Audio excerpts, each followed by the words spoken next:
கீதையில் 3வது சாப்டரில் 42வது ஸ்லோகம்.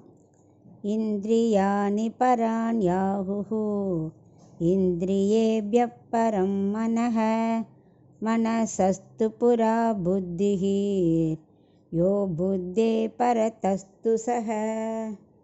இப்போ இதுக்குள்ளே அர்த்தத்தை பார்க்கலாம். இந்திரியங்களை முதல்ல அடக்கணும், அப்போ தான் ஞான யோகத்துக்கு அது பெரிய தடையாக இருக்குதுன்னு ஆரம்பித்தார் இல்லையா. ஆனால் அவர் சொல்கிறார், முதல்ல 4 திருடர்கள் இருக்கா, இந்திரியங்கள் மட்டும் இல்லை 4 திருடர்கள் இருக்கா. காமத்தை அடக்கிறது எவ்வளோ கஷ்டம் பார்த்துக்கோ. ஃபஸ்ட்டு காமமே பெரிய திருடன். அவனுக்கு ஒத்துழைக்கிறதுக்கு இந்திரியங்கள் என்ன பண்ணும், மனசை பிடிச்சி இழுக்கும், மனசு புத்தியை பிடிச்சி இழுக்கும்.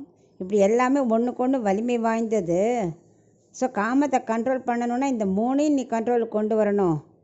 ஈஸி இல்லை. எடுத்தோடனே இப்போ சண்டை போடனா ராஜாவை எடுத்தோடனே கொல்ல மாட்டா. ஃபஸ்ட்டு சேனைகள் சின்ன சின்ன படைகள் அவளெல்லாம் தான் முதல்ல தாக்குவா.